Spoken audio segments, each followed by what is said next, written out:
Should we start? Hi, sir. Yes. You ready? Yes. Okay. Let's try. Good evening, everybody. Welcome to this evening episode of Pursue. Today we have Pursue 4H, which is gynae pathology, and we are streaming live from Kidwai Memorial Institute of Oncology, Bangalore via Kolkata.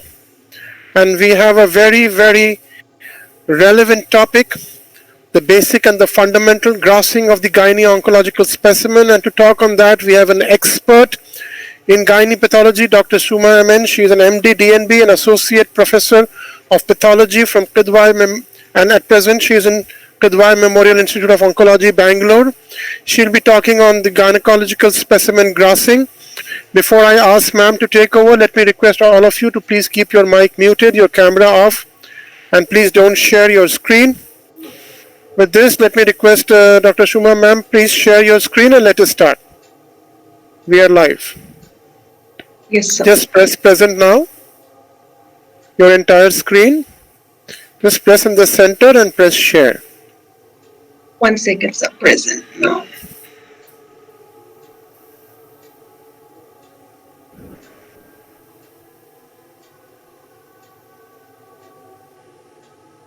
Right. There I can see your screen there. You can just, from the taskbar, just choose your... Can you see that, sir? Yeah, just press hide. Great. And press that arrow there, yeah. And make it full screen, please. Yeah, fine. Please start. Absolutely fine. Thank you, sir. Thank you, Nadeem, sir. Good evening, everyone. I'll be talking on grossing of female genital tract specimens, including uterus, ovary, and vulva. As we all know, I'll just take a pointer. Okay. As we all know, gynecological pathology specimens constitute a sizable percentage of the specimens received in the surgical pathology grossing stations, and hysterectomy specimens are the most common gynecologic specimens that are received. So in next 1 hour or so, we will see how to approach to the specimens from the following organs, including uterine corpus and cervix, ovary, fallopian tube and omentum, and vulva. So these three we will see one by one. Before we get into it, let's briefly look into the anatomy. We all know the uterus has a fundus and the body, which is together known as uterine corpus, which extends from the fundus to the internal os. From internal os to the external os is known as uterine cervix. And we have a pair of ovary and fallopian tube, and there is a vagina here. And in the uterine corpus, the inferior 1 to 2 centimeter of the uterine corpus is known as lower uterine segment. And it is very important for us to know the lymphatic drainage of the uterus. We all know that para-aortic lymph nodes, the pelvic lymph nodes, which includes the internal iliac nodes, external iliac nodes, are known as the regional lymph nodes. And for the vulva, the regional lymph nodes will be the inguinal and femoral lymph nodes. So for a uterine corpus and cervix, if it metastasizes to the inguinal lymph node, it will be considered as stage 4. And for a vulva, if it is non-regional, that means if it is pelvic lymph nodes, it will be considered as stage 4 disease. So it is important to know which part of the uterus, the gynec system drains to which part of the lymphatic system. So coming to the uterine corpus and cervix. The indications for hysterectomies, as all of you know, many of the non-oncological conditions like uterine prolapse, persistent abnormal bleeding, intractable pelvic pain, leiomyomas, endometrial hyperplasias, and the carcinoma endometrium and cervix. The procedure can be performed either vaginally or abdominally. The fallopian tubes and ovaries may also be present. They might be removed or might not be removed, especially in case of non-oncological diseases. So let's just understand what is total simple hysterectomy and what is radical hysterectomy. When we say total simple hysterectomy, this is the most common type that is done. It includes only the uterine corpus and the cervix. When we say radical hysterectomy, it includes the uterine corpus, cervix, parametrium and the upper portion of the vagina, that is the vaginal cuff. So let us understand this with this diagram. When I say total simple hysterectomy, this includes only the corpus and the cervix. This can be combined with either unilateral salpingo-oophorectomy or it can be combined with a bilateral salpingo-oophorectomy. When we say radical hysterectomy, along with the uterus and corpus, part of the vagina, which is known as vaginal cuff, we call that, and the parametria are removed. So these surgeries are performed either by low transverse incision, known as penisteal incision, or through the vertical incisions. Usually whenever they are operating for an oncological disorders, usually they approach through vertical incisions so that they can do the pelvic lymphadenectomy at the same time. So the same thing, a total simple hysterectomy, most non-cancerous lesions of the uterus, and it is also performed for most of the endometrial cancers, especially which involves the fundus and the body, and it is usually combined with either unilateral or bilateral salpingo-oophorectomy. Rather, radical hysterectomy is performed for primary cervical carcinomas or endometrial carcinomas where it involves the cervix or that is centered in the lower uterine segment. In such cases, a radical hysterectomy is performed. Otherwise, if the tumor is confined to the body and the fundus, a total simple hysterectomy would suffice. A supracervical hysterectomy is less common and usually it includes the uterine corpus only without the cervix. Those who want to preserve the uterus for fertility's sake, in such scenarios, it is done.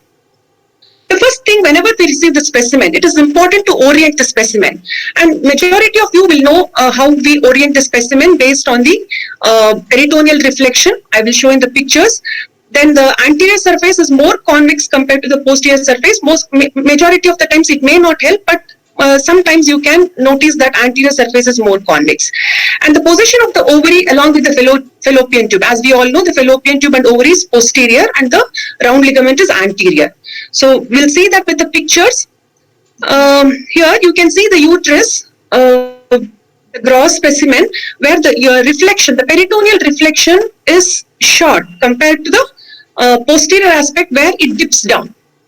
Isn't it? And if you see the fallopian tube, the ovary is posterior and the round ligament will be anterior. That picture I have, with this you can see, this is the anterior surface which is more convex compared to the posterior surface. This is the fallopian tube, the ovary is posterior, the round ligament will be anterior.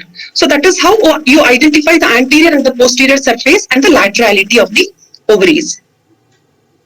So once we receive the hysterectomy specimen, after identifying the surfaces and the laterality of the ovaries and the tubes, the next thing is to record the measurements. How do you measure that? From fundus to ectocervix, from one cornua to another cornua, and anterior to posterior. So 3 dimensions you will give. And next is you measure the length of the cervix separately from the level of the internal os to the ectocervix. And you measure the diameter of the cervix in 2 dimensions, side to side meaning from 3 to 9 o'clock and from anterior to posterior meaning 12 to 6 o'clock. I have a short video to demonstrate how to open the uterus. I have shown here 2 ways of opening the uterus. This is the first way where you score the lateral wall of the uterus. You should do it gently after putting a probe into the endometrial cavity so that that will guide you the cavity. And later with a sharp knife, you will open the uterus along the lateral walls of the uterus. In this way, you will open the uterine cavity. The triangular uterine cavity is very well seen when you open in this manner. The recommendations also say that the uterus should be open laterally so that the entire endometrial cavity is opened up. This is the second way which we also commonly do. This is the uterus. Here we don't have the adnexal structures, so we are identifying the surfaces based on the peritoneal reflection. So this is the anterior surface. The reflection is little short compared to the posterior aspect. That is the peritoneal reflection on the anterior surface, and this is the peritoneal reflection on the posterior surface. So on the anterior surface, you make a clean cut sagittally in a Y-like fashion, so that you open the cornua of the uterus. So that is the basic idea. Whenever you open the uterus, you have to open up the entire cavity of the endometrium. So I would request the participants which method they would follow in their institution. Though the recommendation says that it has to be opened laterally, but we have seen that sometimes when the uterus is we get the specimens which comes from outside. So usually they would have made a sagittal nick, that is anteriorly they will cut and they will send it to us. So you can just put it in the comment box. Later we will see which is the common, what method each of you are using in your institution. So here we are making a Y-like incision so that the cornua of the uterus is also exposed.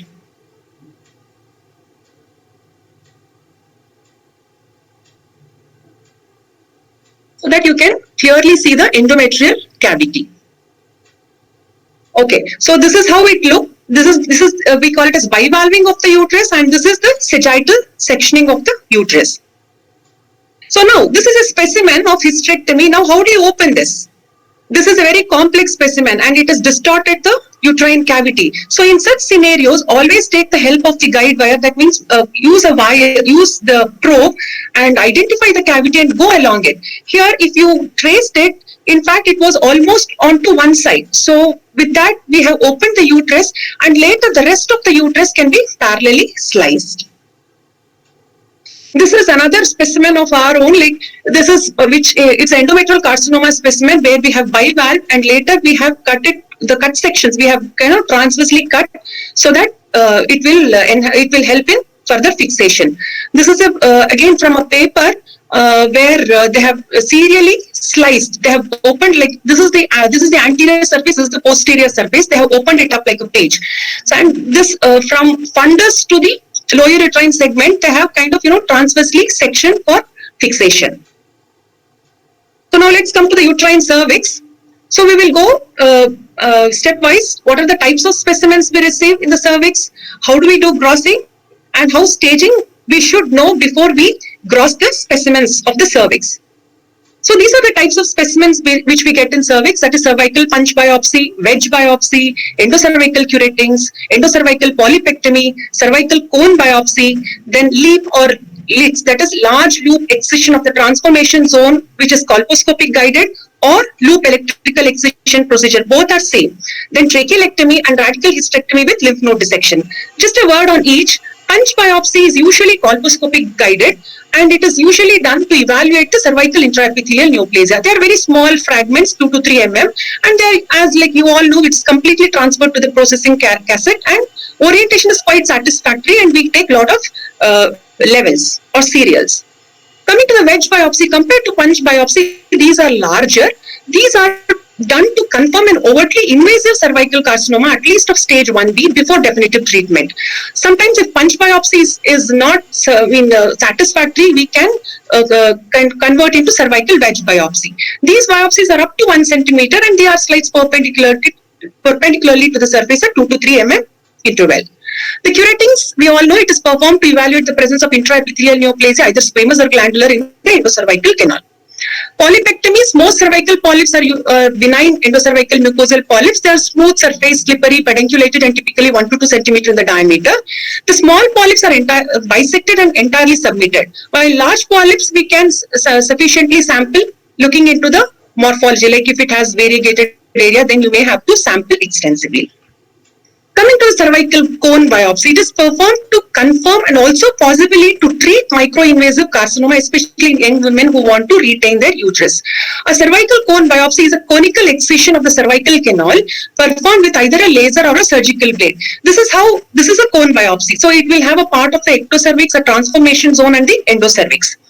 So this is a nice illustration from surgical pathology dissection where a cone, if it is after it is removed, usually at 12 o'clock, a suture is placed for orientation. So you have a ectocervix here, and you will have ectocervical margin, and the other end would be your endocervical margin. The rest of the things would be the stroma.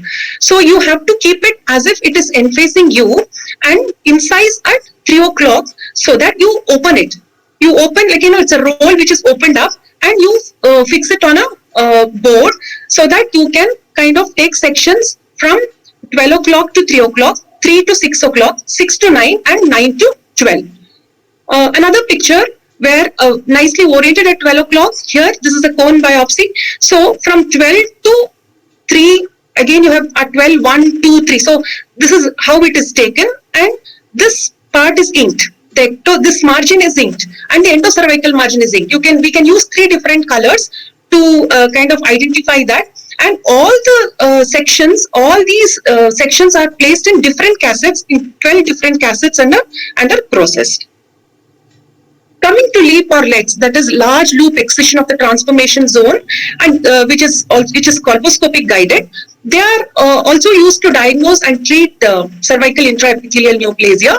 In this procedure involves removal of the tissue by means of a diathermy effect, which generated at the end of a long wire loop. This is a wire loop. This is the electrosurgical instrument which is used, and this when they use this, the kind of specimen they get will be like a coin-shaped specimen. This is also which looks like it looks like a cone biopsy. Maybe the extension of the endocervix is little less. Otherwise, it has an ectocervical margin and near the endocervical margin here.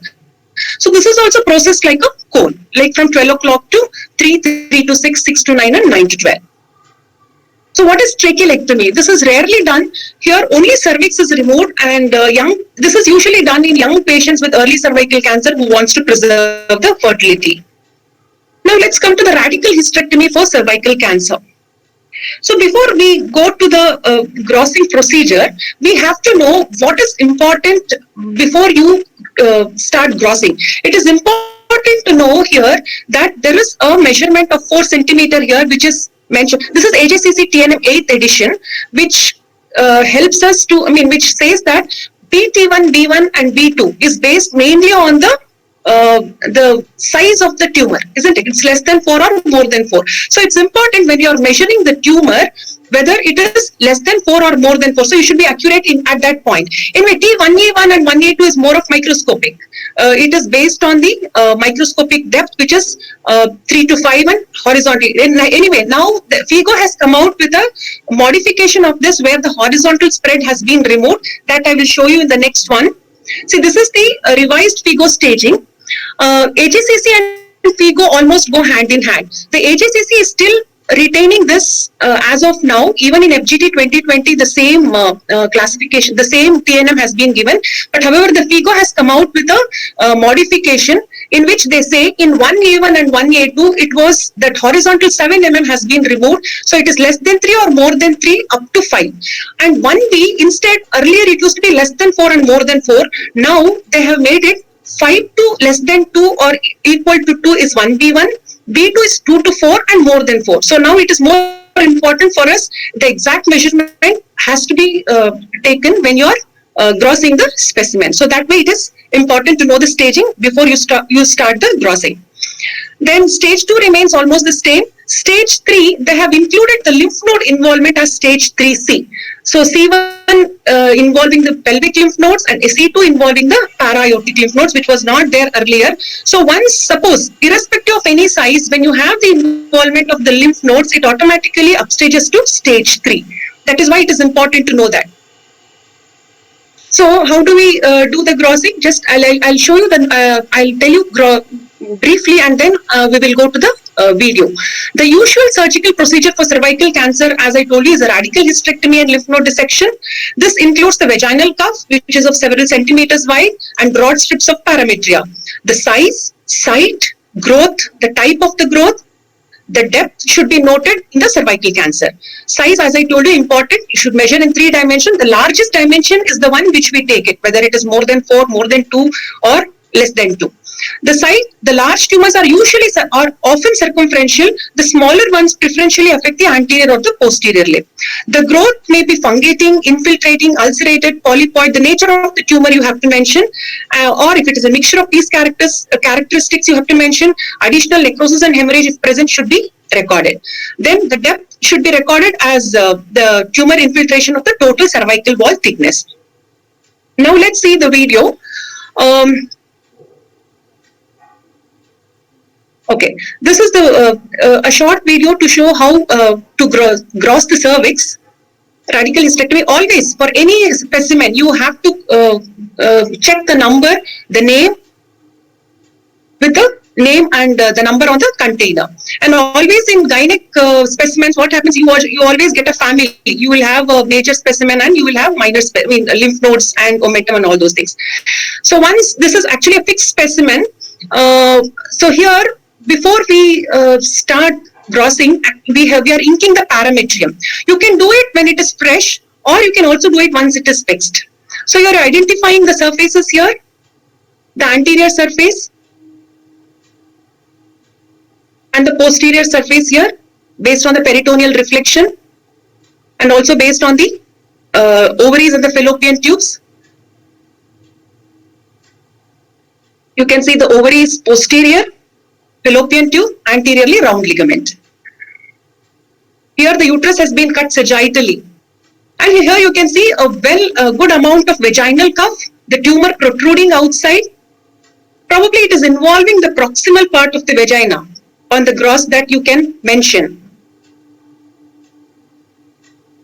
The first thing is you take the measurements, uterus with cervix measures in 3 dimensions.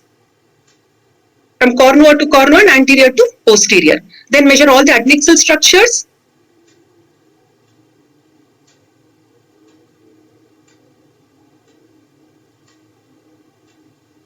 Now the parametria is inked. So the first thing before you touch the tumor, you have to take the parametrial sections, the right and the left parametrial sections.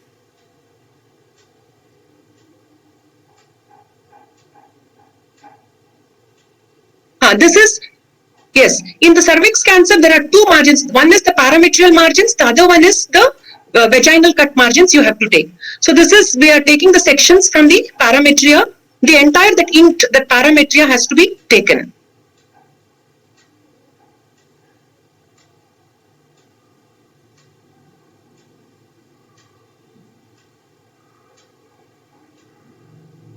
After taking the parametrial sections, then the circumferential vaginal cut margins have to be taken.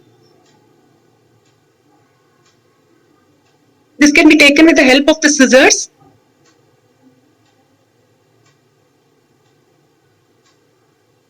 So remember, in carcinoma cervix, the 2 margins, that is parametrial, paracervical margins, and this is the circumferential vaginal cut margins we have to take.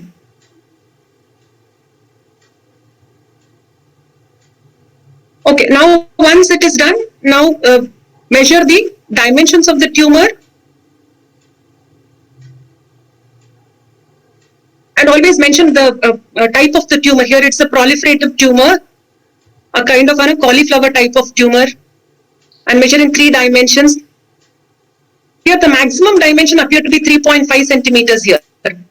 Now that 1/2, I have cut it here, and here you can see this is the tumor, the white area, whatever it is looking, this is the tumor.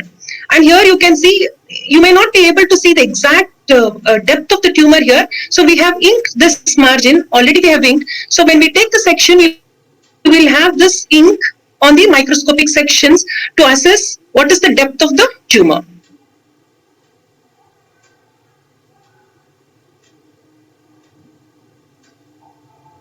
A minimum of 4 tumor bits have to be taken from the tumor. So this is to show you a part of the vaginal wall is also taken in this section, so that we know whether the proximal part of the vagina is involved or not. This is important because it pushes to the stage 2.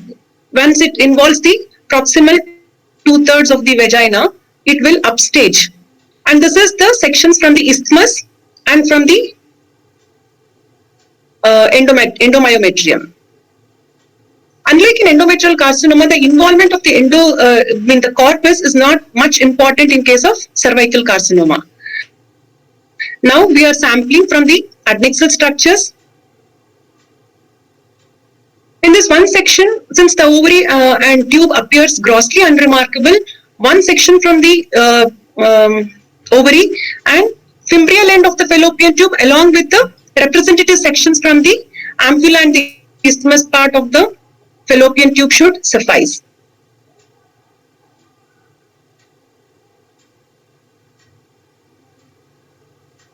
If it is an endometrial carcinoma, probably we have to go by CFM protocol, but in cervix carcinoma, we can take representative sections from the fallopian tube. So once done, the other adnexa is also sampled. Then these are the other two containers of right and left pelvic lymph nodes. The pelvic lymph nodes, usually pelvic lymph nodes are fatty. So you have to palpate and isolate the lymph nodes, measure the lymph nodes. After measuring the lymph nodes, you can, if it is the lymph nodes are less than 5 mm, the entire lymph node has to be grossed. If it is more than 5 mm, then you have to bisect it and you can take 1/2 of the lymph node. So similarly, it is also done on the other group of lymph nodes and it is sampled. So this is to show how we have laid out the cassettes. The first two are the parametrium. The next two are from the vaginal cut margins. These 4 bits are from the tumor, which also includes the vaginal wall here. This is the isthmus. These are the endomyometrium sections. These are the ovary fallopian tube. Again, ovary fallopian tube of the other side. And these are the lymph nodes.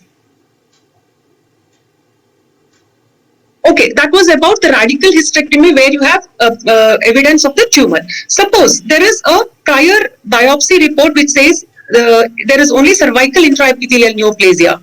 Then in such cases, in hysterectomy specimens of patients with a history of dyskaryotic smears or a current diagnosis of cervical intraepithelial neoplasia, the cervix should be amputated completely and all the sections from the cervix should be submitted like a cone. Like how we learned from the cone, you have to kind of from 12 o'clock to again to 3, 6 and 9, you have to take multiple sections to look for any micro invasion. Now let's come to the grossing of the corpus uteri. Again, I would like to tell you that this is a very nice paper which tells about the endometrial carcinoma grossing and processing issues. These are the recommendations of the International Society of Gynecological Pathologists. Here, these recommendations, they are based on a review of literature, grossing manuals from various institutions and a collaborative effort by a subgroup of the Endometrial Cancer Task Force of the International Society of Gynecological Pathologists. So they have very in detail, they have given how to gross an endometrial carcinoma. This paper recommends that the uterus has to be opened along the lateral aspect, that means bivalving of the uterus. So now again, before going to the grossing, what is important for us? Here there is no number, there is no what should be the measurement, but it is important for us to say grossly if it is possible whether it is less than 1/2 of the myometrium or it is equal to or more than half of the myometrium involvement. That is very important. And at the same time, whether the tumor is involving the serosa. If it is involving the serosa, it upstages again. T3A. This is the FIGO stage. This is our TNM. So if it is T3A, here also it is stage FIGO 3A. So direct extension or metastasis again puts into T3A and parametrial involvement into T3B. So this is important when we are doing the grossing so that we look into all these aspects. So the first one, I told you the size is not important here. We are not measuring the exact size of the tumor, but we continue to do it because how it is important for a oncologist, a surgeon.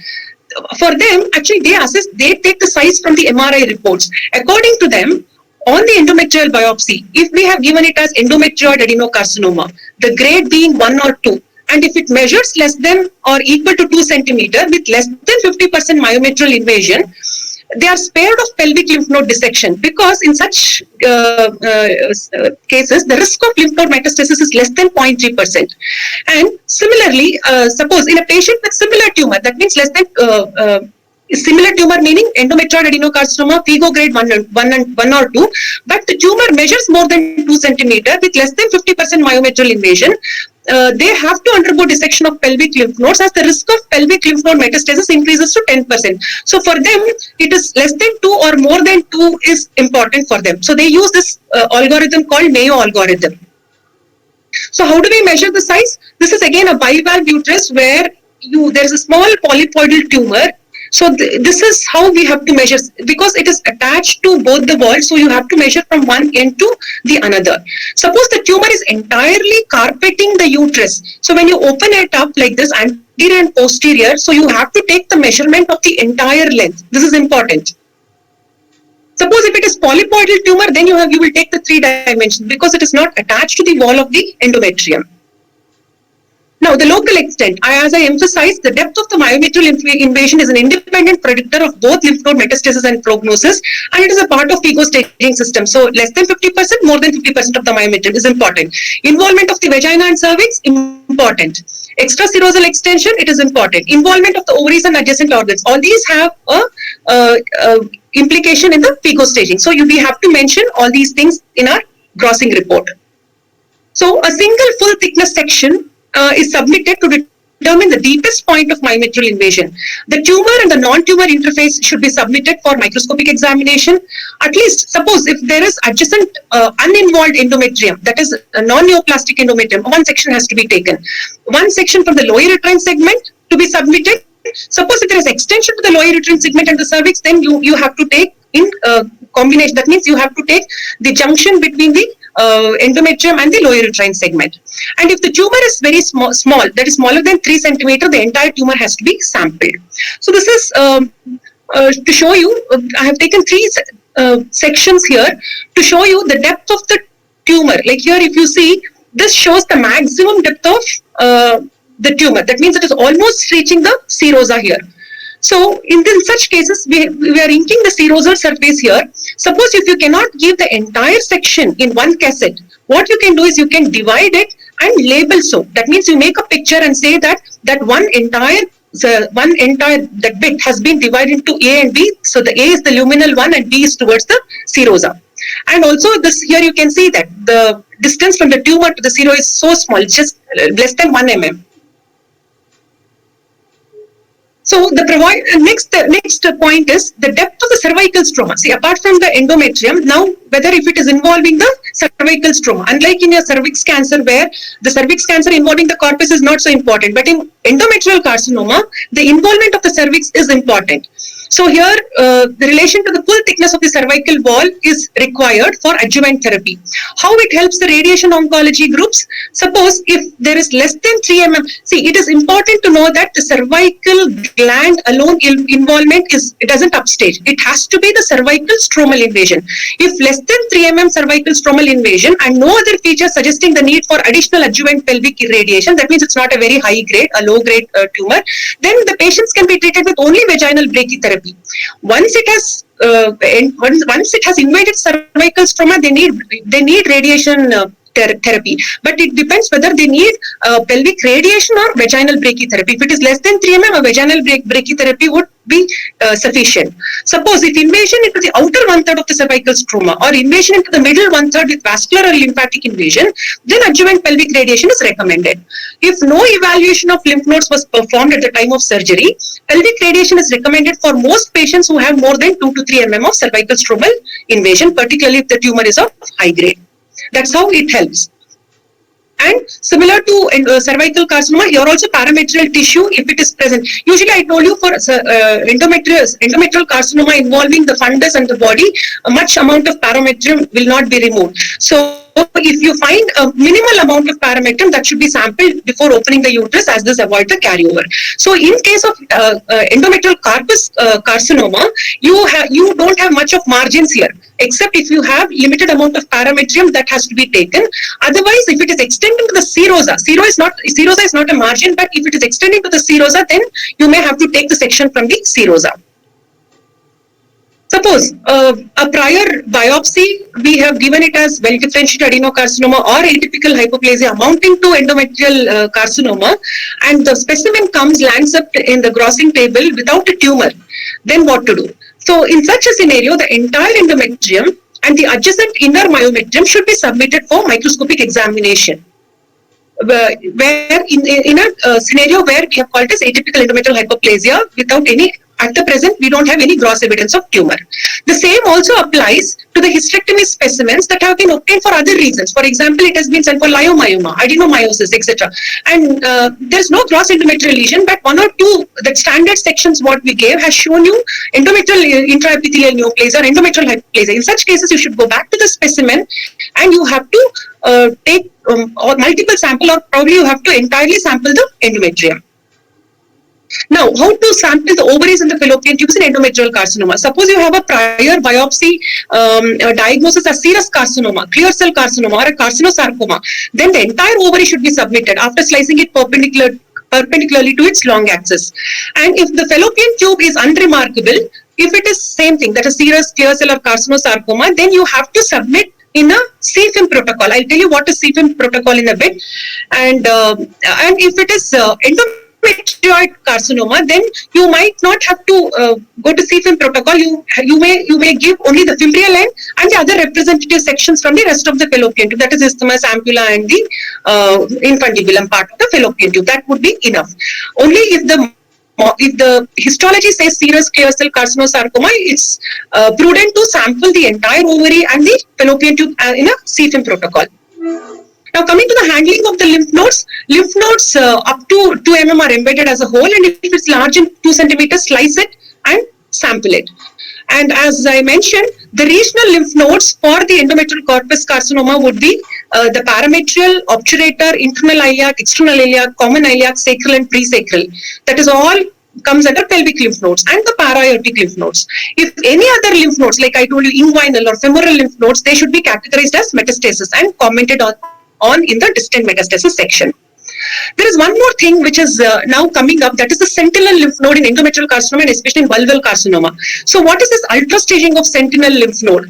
The lymph node in ultra-staging, what they do is they slice at 2 mm interval perpendicular to its long axis, and the entire lymph node is submitted for microscopic examination in the identified cassette. So entire lymph node has to be sampled, the entire sentinel lymph node. And what is this ultra-staging? I'll explain you this in this chart. This is not a very it's not standard procedure, but it is like MD Anderson Cancer Center and Memorial Sloan Kettering, they have their own protocols how they are doing it. So what MD Anderson says is, first is the sentinel lymph node for routine processing. If that is positive, then you don't have to do anything. If the sentinel lymph node is negative, then what you should do is, next you have to take the sections at 250 microns. That means after, like, you have to move the block up to 250 microns and take 3 sections. In that, the first one you again stay with H&E. If that H&E comes positive, then you don't have to do anything. Suppose if H&E comes negative, the 3 sections, the other 2 which you had taken, that is unstained, in that you have to put the creatine cocktail and see. So if that comes negative, finally you can call it negative. Similarly, in MSKCC here, this is also similar, like the lymph node is positive, no further workup. If it is negative, instead of 250, they are taking here at the 50 microns. So here they are taking at 50 microns apart 2 sets. So one they are doing H&E stain, the other one unstained. So if H&E stain comes positive, stop at that. If it comes negative, then you do a keratin cocktail and look for if there is any isolated metastasis. So that is how you should process the sentinel lymph node. So this is a small video to show you how endometrial corpus carcinoma is grossed. Again, identifying the name.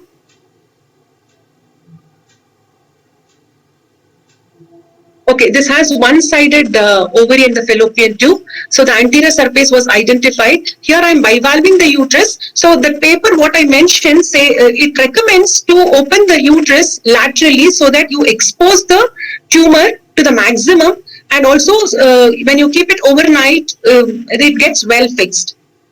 That is the advantage of that. But you should be very gentle. I know it needs practice, so you have to be very gentle and And once you get a hang of it, you can continue to do this.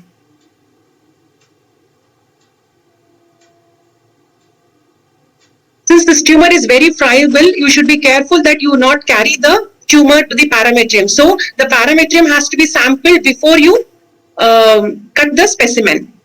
So there is a minimal amount of parametrium here, and there was a minimal amount of vaginal cuff also in this specimen. So the parametrium and the vaginal cuff was taken in the beginning, and later for proper fixation, you can see that here the tumor is very fragile.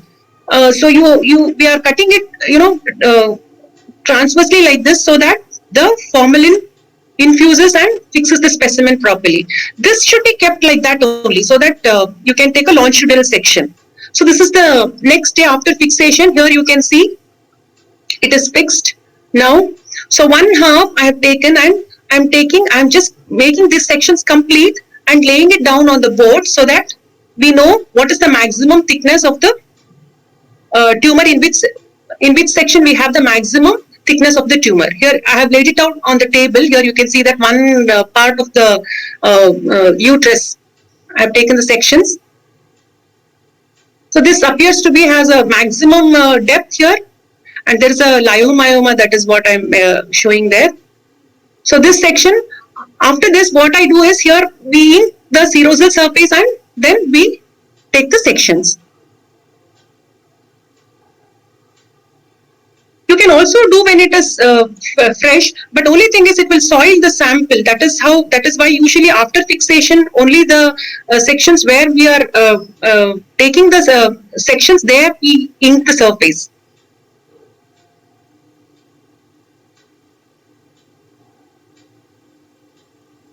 Okay, again minimum of 4 tumor bits has to be sampled, and here what you can do is you can take a longitudinal section here, but here I have sampled one from the anterior and one from the posterior part of the uterus. That is because there was a small lesion here, so I have taken this kind of a section here, and this is the isthmus part. That here the tumor appears to involve the isthmus here. So that is 2 sections from the cervix, and the ovary and the fallopian tube has to be sampled. I told you, since if we have a prior biopsy of serous carcinoma or clear cell, then you have to sample like a CFM protocol. Otherwise, a representative section from the fallopian tube, from the different parts of the fallopian tube, is sufficient.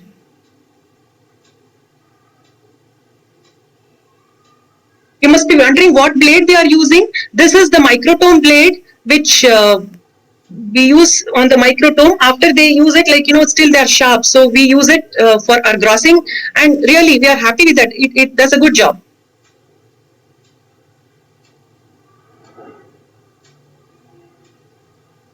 So this is the parametria, and these are the sections from the vaginal cuff. There was a limited vaginal cuff, so I have taken the sections from the vaginal cuff. These are the tumor bits. And this is the isthmus. This is the junction of the tumor with the isthmus, and this is the cervix. There was a small lesion, so that is the section from the cervix, and this is the ovary and the fallopian tube.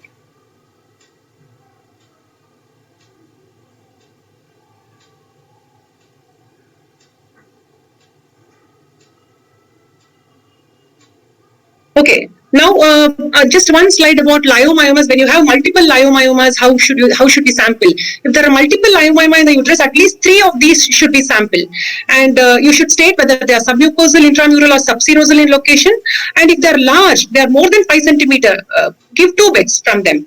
And the blocks of leiomyoma should always include the interface with the myometrium, as invasion of the myometrium is helpful feature.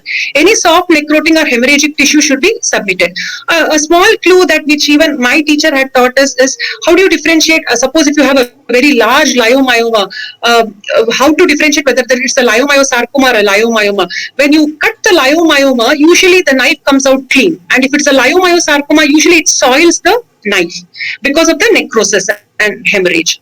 So it's a leiomyoma here, where this is how we have taken the sections here. And some of the just one slide about the Other benign conditions, like if there is no lesions are identified, the standard sections would be one anterior and posterior cervix, one from the isthmus, and full thickness section of the anterior and posterior wall of the uterus to include endometrium, myometrium, and serosa. Additional sampling may be required if the standard sections reveal either endometrial hyperplasia or cervical intraepithelial lesion, as I told earlier. In the case of endometrial hyperplasia, the entire endometrium may need to be evaluated to rule out an invasive process. So in such cases, suppose if you don't have a gross lesion, you can take thin strips of endometrium with only a small amount of underlying myometrium which can be submitted. For example, in this case, there was a prior biopsy which said that there was an endometrial hyperplasia. So if you see this, apart from the sections from the endomyometrium which had these leiomyomas, there was a submucosal leiomyoma, there are part of the endometrium here. Apart from that, I have taken other sections, very thin strips of this endometrium with a small amount of myometrium. So all the endometrium I had sampled to look for the any lesions microscopically. So now let's come to the uterine sarcoma. So uterine sarcoma, what we have to know is leiomyosarcoma, endometrial stromal sarcoma, undifferentiated endometrial sarcoma, they are staged in one way, and adenosarcoma is little bit different from that. So what is important for us in uterine sarcoma? Here the size. Tumor less than 5 centimeter, more than 5 centimeter to stage either FIGO 1A, FIGO 1B or PT1A, PT1B. And then the PT2, to say PT2, there has to be extension to the extrauterine pelvic tissue. Like for example, if it involves the adnexa, it is stage 2A, and if it is stage 2B, if it involves the other pelvic tissue. So this much amount we have to tell when you are doing the grossing. In adenosarcoma, however, it is somewhat similar to endometrial corpus carcinoma, where you are telling only the invasion, less than 50% or more than 50%. So here you are not taking the measurement in adenosarcoma, but uterine sarcoma, stromal sarcoma and all, you have to measure the size of the tumor. So in patients with LMS and endometrial stromal sarcoma, T1 disease, the tumor is confined to the uterus, less than 5 centimeter is T1A, more than 5 is T1B. Category 2A would be extends beyond the uterus, 2B into the adnexa. And T3 would be if it infiltrates the abdominal tissue, and T4 involves the bladder or the rectum. So this is our own case where you see, if you look, this is definitely more than 5 centimeter, the tumor, and this is the end phase. Actually, this is the part where the ovary was attached. This is the part of the ovary. You can see the tumor is invading the serosal wall here and entering the ovary, invading the ovary. So in that case, grossly you have already said that it is T2A. So that is why it is important to know the staging before we gross. So that is about the uterus part. This is just one slide about the pelvic excentration. This is one specimen which we encounters rarely. There are 3 types of pelvic excentration. What is this pelvic excentrration? I will tell you. There are 3 types: total, anterior and posterior. The total pelvic excentration includes the uterus and the adnexa, bladder and the distal ureters, anus, rectosigmoid colon and pelvic peritoneum. This is the picture to show you. This is the uterus, which will have anteriorly bladder, the posteriorly the rectum. So whenever the tumor is extending posteriorly or anteriorly, they will resort to the pelvic excentration. So this is the total pelvic excentration. If you say anterior excentration, it is only with the bladder. If you say posterior excentration, it is the uterus along with the rectum. So although this pelvic excentration is performed in late stage disease, they are used as a curative procedure and not for palliation. That is why it is important to take the sections from, in such cases, we have to take the sections like, you have to take the margins from this colon, we have to take margins of the vagina, we have to take margins of the urethra. Many margins have to be taken and the tumor interface have to be taken to see what extent the tumor is extending into either anteriorly to the bladder wall, posteriorly to the rectum. And one slide about the gestational curettage. In gestational cases, the aim of the curettage is mainly to confirm pregnancy and to exclude the trophoblastic disease. So what is important is, because you get an ample amount of tissue here, a careful macroscopic search for products of conception. Like how should you look for? You look for spongy tissue. You look for some membrane-like structures, some cyst-like structures. So these should be searched for and has to be sampled. If fetal parts are there, that can be sampled. So the product of conception per se are often outweighed by the blood clot. There will be a lot of blood clot. So you have to kind of, carefully look into these features. And in abortion, abundant curettings are usually obtained. Their quantity can be recorded by weighing, and 2 full cassettes are adequate. Only if molar changes are there, go back and again you can sample some more. So that is about the uterus and cervix part. Now let's come to the ovary, fallopian tube, and the omentum. First to the ovary. So the specimens what we get is oophorectomy and ovariotomy. So what is the difference? What is oophorectomy? What is ovariotomy? Ovariotomy, early they used to use this terminology for the deceased ovary, like the ovary which is deceased. If they remove that was called ovariotomy. And oophorectomy was the term that was used for a normal ovary if it was removed. But now everything ovariotomy has been removed, and now for everything they call it as oophorectomies. And usually the other specimen what we get commonly is ovarian mass or salpingo-oophorectomy or total abdominal hysterectomy with bilateral salpingo-oophorectomy.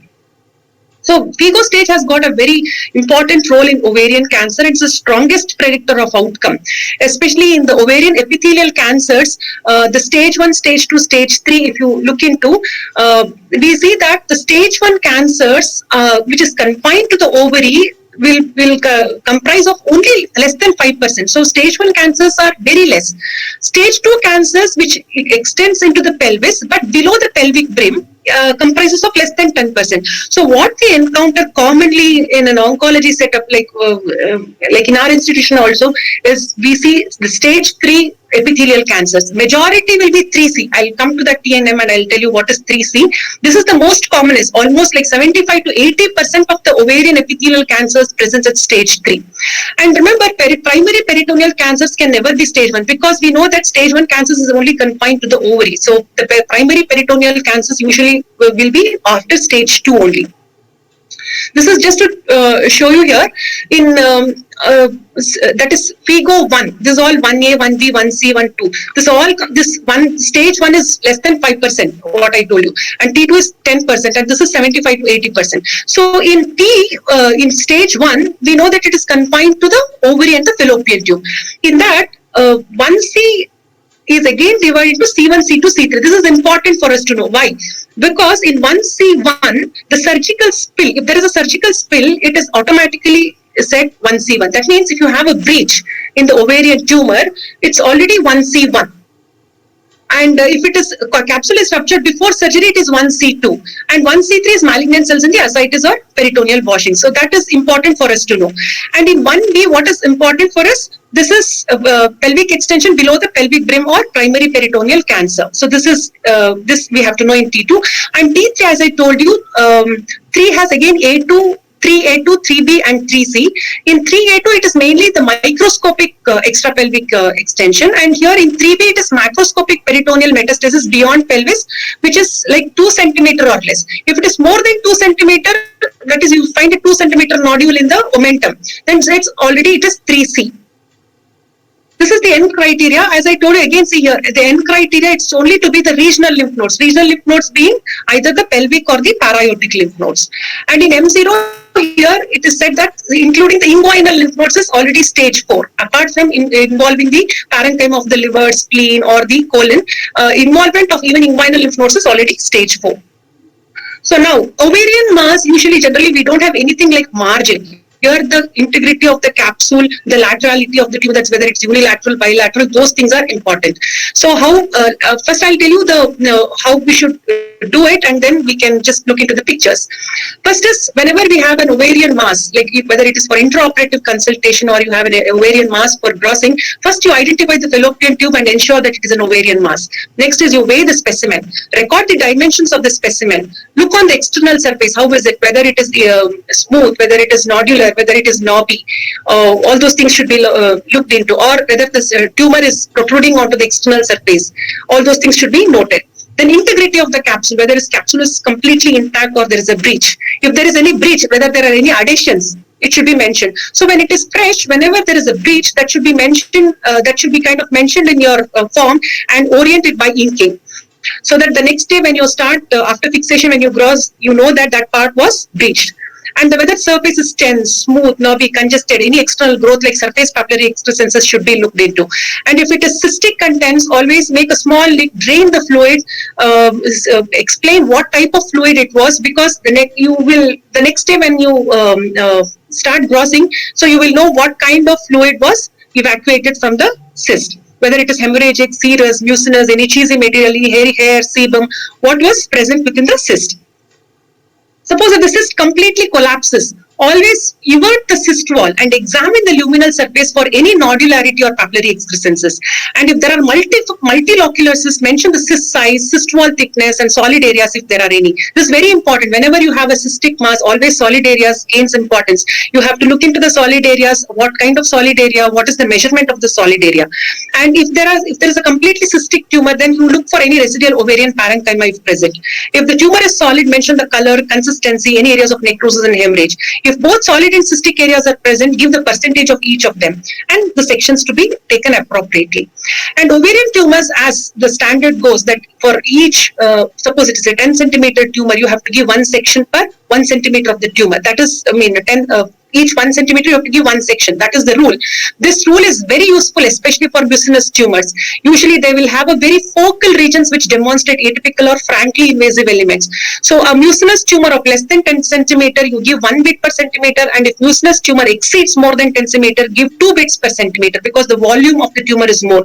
So you have to give more bits. So this is very prudent, especially in mucinous tumors, to sample. So sampling is the importance, very important, especially in case of mucinous tumors. If the tumor is uniform, like for example in serous tumors, usually you will have the same kind of tumor. So if a 10 centimeter tumor, you don't have to give 10 sections. You may be prudent, it would be enough if you give a 5 to 6 sections from the tumor. In general, the section should be submitted from the regions that are solid and hemorrhagic. If you sample from the necrotic area, it won't be viable. So same thing here, if the tumor is obviously malignant and homogeneous, if it is like for example a dysgerminoma which looks homogeneous, then if it is a 20 centimeter tumor, you don't have to give 20 sections. So you have to decide looking at the morphology, whether it is homogeneous or heterogeneous, if it has variegated area, so you sample accordingly. So this is just to show you, this is an ovarian tumor. Grossly, if you see, you are identifying a fallopian tube here, it is kind of stretched over the surface here, and the surface, the capsule appears intact, and there is some knobbiness here. It looks little cystic here, even in this point you can see, and there is some area which looks congested. Here it looks there must be blood beneath it. It looks so. So this is to show you how proper fixation is very important for a ovarian tumor, because these are large tumors. If you don't cut it once it arrives from the OT, the next day if you gross it, it will be it will not be fixed. So what you should do when it is fresh, you have to make serial slices at 2 centimeter or 1 centimeter apart, and then you have to place the cotton swabs for proper fixation.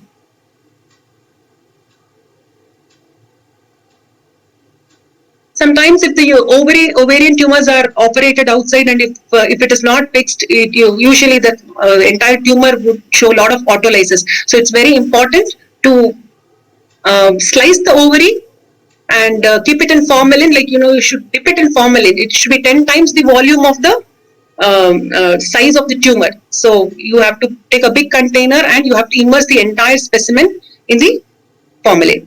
So this is after the fixation.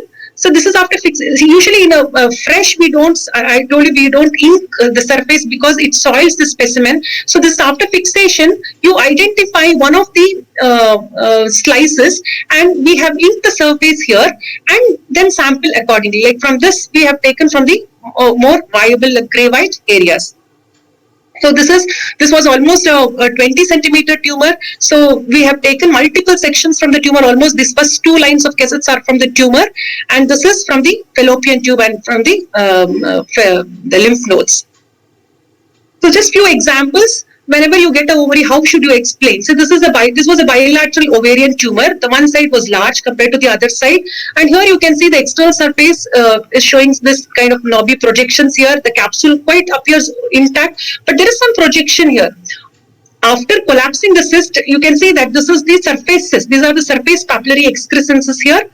And this is from the smaller cyst in the inner surface, that is the luminal surface, had multiple papillary excrescences like this. So you have to document. You have the majority in the ovary, the majority things is in the gross. So if you explain properly, half the work is done. This is another ovary which came for intraoperative consultation, a tense cystic mass. You can see the engorged veins over the surface here. So after collapsing the cyst, it was a thin mucinous fluid, and what you can do, you can take a ribbon of the cyst wall and you can make a twist, it's like a roll. You make a roll out of it so that you give a maximum surface for cutting. This can be done even for paraffin. This was for intraoperative consultation. This one again came for intraoperative consultation where the surface, it looks so red. So with this on the surface, you identify the fallopian tube and you have a very congested red kind of nodular surface. So with this, you think that, okay, this must be whether it is a torsion or what it is. So when you cut open, you see this hemorrhagic nodules here, some kind of brownish material exuding from this. So either it is a torsion ovary or it is a endometriosis. Another ovary, again, a large ovarian tumor. Here the fallopian tube, you can see the surface is, again the capsule appears intact except for this little brown area which is congested here, otherwise extremely smooth. And when you cut open here, you see that it's white and the central area is showing cystic necrosis. So this is how you have to explain there are some cystic area and solid area and measure the percentage. In the central you have some cystic area which exudes some serous fluid. This is another example just to say that this was a bilateral ovarian tumor. Whenever you have a bilateral ovarian tumor, always keep the metastasis as your first differential diagnosis. And look at this, the tumor size. The tumor size here, one was around 10 centimeter, other one was 5 centimeter. Both are less than 10 centimeter. Usually whenever you have a mucinous tumors also, like mucinous tumors which are less than 10 centimeters, if they have mucinous consistency, then you should think could it be metastasis. If they are large tumors like more than 20 centimeter unilateral, that usually of the primary mucinous tumors. So this was a very classic Krukenberg tumor which is solid here, gray white here, gray white. And here this is a very classic, that yellow, rich, bright yellow appearance. So with this morphology only you can think, is it a steroid cell tumor, isn't it? So the gross examination is very, very helpful, and meticulously examining the ovaries will help you a lot. So that was about examining the ovary and how to take the sections. And in residual tumor volume after primary cytoreductive surgery, although the volume of the residual disease is an important prognostic factor, in most studies it applies only to stage 3C and 4. Here is where you have extensive disease and where you have to tell whether the residual tumor volume. And usually the physicians have to tell us like whether there was gross tumor, or if there was tumor, whether it was less than 1 centimeter or more than 1 centimeter. So this I will demonstrate in the fallopian tube how to do the CFIM protocol. This is the length of the fallopian tube with the fimbrial end. So this is usually done whenever you have serous carcinomas, especially in the ovarian tumors. It's always better to do to section the uterus. Section the fallopian tube entirely in the CFIM protocol. So from the that intramural part of the fallopian tube up to the infundibulum, you transect it like this, take a cut section, and the fimbrial end alone you will slice it like this so that the large surface is exposed for cutting. The same thing here also it is explained, like how you serially cut it at a distance of 1 centimeter each, and then this is sliced in this fashion. So this is how you give in a CFIM protocol. That is sectioning extensively and examining the fimbriated end. That is what it means. CFIM means. So coming to the omentum. Measure the size of the gross tumor. As I told you, in FIGO stage 3, you have to measure whether it is 2 centimeter or more than 2 centimeter. That is important. So if you can palpate, if you can measure, if there is a omental caking, so measure that part. If there is no palpable nodule, then you have to carefully look for any areas of induration or small biliary nodules, and for grossly visible tumor involvement, 1 to 3 representative sections should be submitted. That is enough. Suppose if the tumor is not grossly visible, then you have to take multiple sections. Maybe 5 representative sections are usually sufficient. And a predominant mass in the omentum or peritoneum with no ovarian involvement and no tumor in the ovary invading to a depth of 5 mm is generally considered as primary peritoneal carcinoma. This is just to show you a section from the omentum. Here you can see almost that nodule is definitely more than 2 centimeter here. So it is already stage 3C. So coming to the last part, that is the vulva. We'll briefly look into the anatomy, the types of specimens we get, and again staging, how it is important, and the grossing. So this is just to show you the anatomy of the vulva. This is important because this is a little complex specimen. Among all the specimens which we get in gynae, the vulval specimens needs proper orientation, and also if you are not very sure, you should always go back to the surgeon and ask them. Here, this is the vulval part, the mons pubis. This is the clitoris, and this entire thing is vestibule, which will have two openings. That is the urethral opening and the vaginal opening. So this is the posterior faucet, and the labia minora is inner and the labia majora is the outer part of it. So the epithelial covering is predominantly skinnier, that is the keratinized stratified squamous epithelium, except for the vestibule, that is the vestibule is the inner part, which this is the non-keratinized mucosa. So vulvar diseases are primarily epithelial in origin and usually can be seen externally.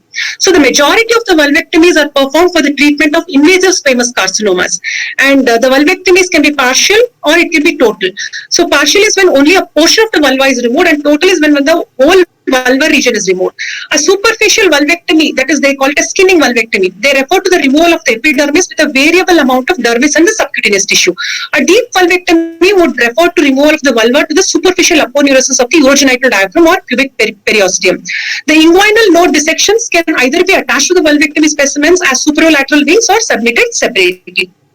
So this is just to show you what are the kinds of specimens that we can get. Suppose if there could be just a wide local excision, if there is a small lesion or a kind of Winn lesion, where vulval intraepithelial neoplasia. So in such cases, they might remove only a part of the lesion. In such cases, you need orientation from the surgeon, which is anterior, which is posterior. Otherwise, it's very difficult.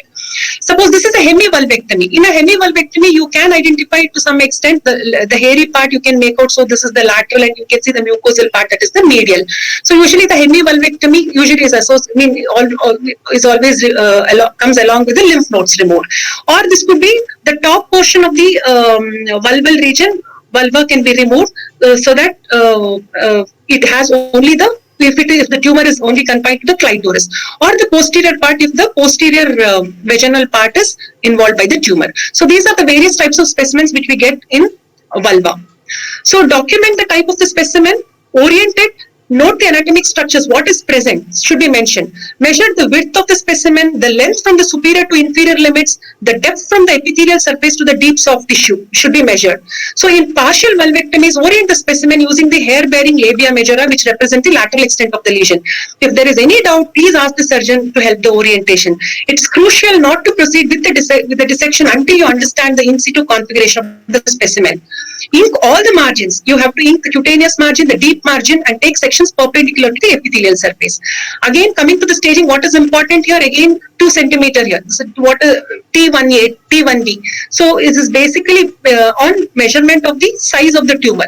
If it is 2 centimeter or less in size, it is T1A. If it is lesion more than 2 centimeter, then it is T1B. So that is how it helps to know, at least to stage the tumor. Same thing here, lesion 2 centimeter, the local extent, the involvement of the bladder and the rectum, anyway, that is done by the imaging findings. The vagina, if it is involved, urethra, if it is involved, describe the site of the tumor, the number of the tumor, the laterality of the inguinal lymph nodes, all to be noted down.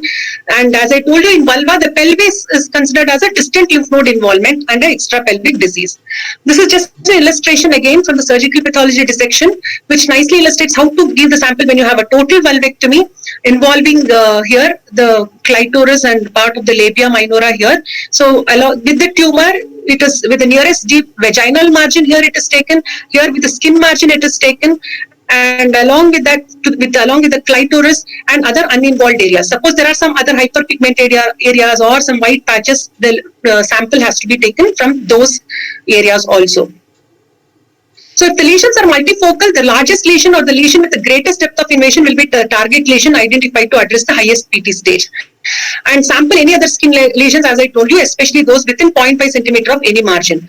And include the sections of the non-neoplastic skin so that it can be evaluated for the presence of lichen sclerosis, squamous hyperplasia and condyloma.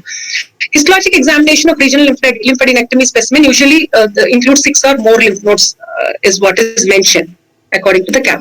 This is one of a specimen again here. This was a partial vulvectomy. It was a tumor of the clitoris. So here after this was inked later, actually after fixed. This is the skin margin. This is the skin margin what we have to take, and it was serially sliced. There was a part of the vagina here, that the posterior and the medial wall of the vagina was there. So from there, it was identified. Actually, it was difficult. In fact, I called the surgeon and she helped me in identifying the parts of it, so that we had sampled it adequately. So that this is the surface, this is the tumor. So this is the base that is inked. This is the anterior, and this is the posterior. So this is how you have to sample the vulvectomy specimens. So with this, I think I have come to the end of grossing of all the various specimens of the female genital tract. The final word would be: understanding pathology begins at the gross bench. Accurate gross description is vital for an accurate diagnosis. Use a systematic approach always. Review clinical history, previous biopsy, radiology whenever necessary. Any prior surgeries, radiation or chemotherapy, if it is done, you please note it down or learn from the surgeon. Sampling. It is very important, especially whenever you have any trouble after once you have taken some standard sections, go back to the specimen and you have to sample more. Ask surgeon whenever it is difficult to orient. And a picture is worth 1,000 words. Always, I would tell the residents, you please do specimen photography. Before you cut the specimen, take a photograph, and after you fix, you take a photograph. It helps you a lot because, suppose your consultant wants to come back to the specimen, you can always show them how the intact specimen looked. And especially when you want to write, whenever you want to discuss for a CPC, it is always helpful. So specimen photography, I think we all should do it along with the grossing. So with that, these are my references. And thanks to my colleagues. This is our set of pathologists from Kidwai Memorial Institute of Oncology. Very thankful to all of them, and and many thanks to my students, who are always a constant inspiration for us to learn and to teach them. Thank you so much. With that, I will end my talk. Thank you, sir. Wow, thank you so much. Take a deep breath. Wonderful presentation. I have no words to explain. Thank you, sir. I can see the effort you have taken to, put up this show, this entire presentation. You really need a standing ovation. Very nicely done. Excellent presentation. Very relevant.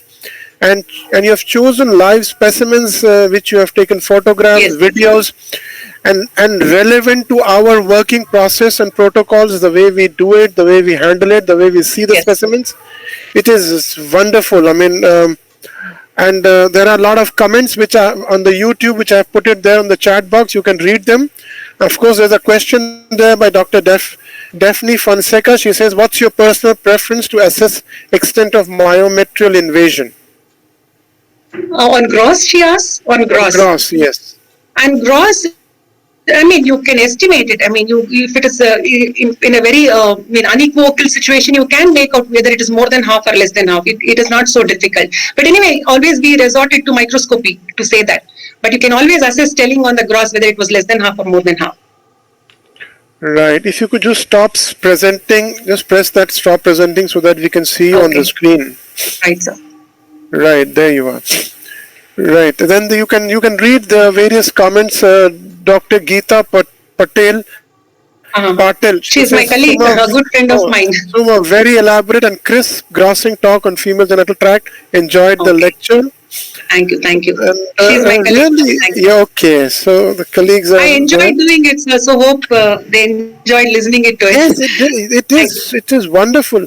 And all through the lecture, I was trying to think that this is going to be a very important, video for everybody to go back, see and learn. It's like on-site training, hands-on training and, teaching. Every bit of it, right up to the fallopian tube, to the leiomyometers, every bit of it has been addressed and talked.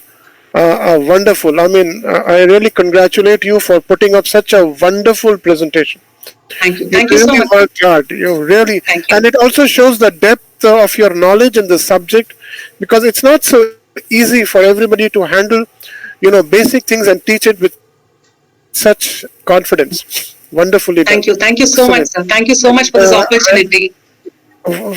The pleasure is all mine. You really have done so good. I mean, I'm so impressed. I mean, I have gone through so much. I mean, just to share with you, this is the 112th lecture on this series. Okay, sir.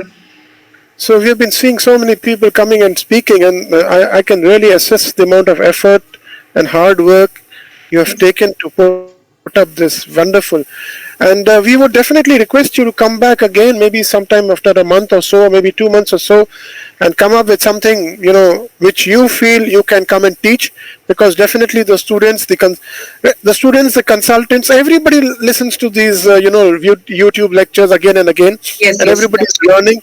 So there's a big opportunity to, improve the national system of, training.